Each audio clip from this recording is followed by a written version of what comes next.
തിരുവനന്തപുരം പാങ്ങോട് സൈനിക ക്യാമ്പിലെ ആനക്കൊമ്പ് മോഷണം പോയ സംഭവത്തിൽ ക്യാമ്പിനുള്ളിലെ ആളെ കേന്ദ്രീകരിച്ച് അന്വേഷണം.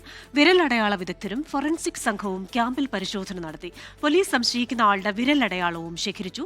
തെളിവ് ശേഖരണം പൂർത്തിയായാൽ പ്രതിയെ ഉടൻ അറസ്റ്റ് ചെയ്യാനാണ് നീക്കം. അതീവ സുരക്ഷയുള്ള പാങ്ങോട് കരസേനാ സ്റ്റേഷനിൽ സൂക്ഷിച്ചിരുന്ന 2 കോടി രൂപ മൂല്യമുള്ള 2 ആനക്കൊമ്പുകളാണ് മോഷണം പോയത്. ഓഫീസേഴ്സ് മെസ്സിൽ കഴിഞ്ഞ ബുധനാഴ്ച രാത്രിക്കും വ്യാഴാഴ്ച പുലർച്ചയ്ക്കും മധ്യയാണ് മോഷണം നടന്നത്. ബുധനാഴ്ച രാത്രി മെസ്സിൽ നടന്ന DJ പാർട്ടിയുടെ മറവിലാണ് മോഷണം നടന്നതെന്ന നിഗമനത്തിൽ പൂജപ്പുര പോലീസ് അന്വേഷണം നടത്തി വരുന്നതിനിടെയാണ് വഴിത്തിരിവുണ്ടായത്. DJ പാർട്ടിക്കായി പുറത്തുനിന്നെത്തിയ സംഘത്തിലെ 19 പേരെ പൂജപ്പുര പോലീസ് വിളിച്ചു വരുത്തി ചോദ്യം ചെയ്തിരുന്നു. എന്നാൽ ഇവരാണ് മോഷണത്തിന് പിന്നിലെന്ന് ഉറപ്പിക്കുന്ന സൂചനകൾ പോലീസിനില്ല. പാങ്ങോട് ക്യാമ്പിനെ കുറിച്ച് അറിയാവുന്നവർ നടത്തിയ മോഷണമെന്നാണ് പോലീസിന്റെ ഇപ്പോഴത്തെ നിഗമനം. പിന്നാലെയാണ് വിരലടയാള വിദഗ്ധരും ഫോറൻസിക് സംഘവും പരിശോധന നടത്തിയത്.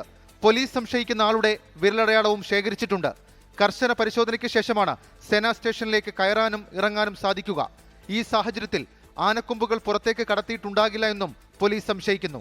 സേനാ സ്റ്റേഷനകത്തെയും പുറത്തെയും CCTV ദൃശ്യങ്ങൾ പോലീസ് പരിശോധിച്ചു വരികയാണ്. 24 തിരുവനന്തപുരം.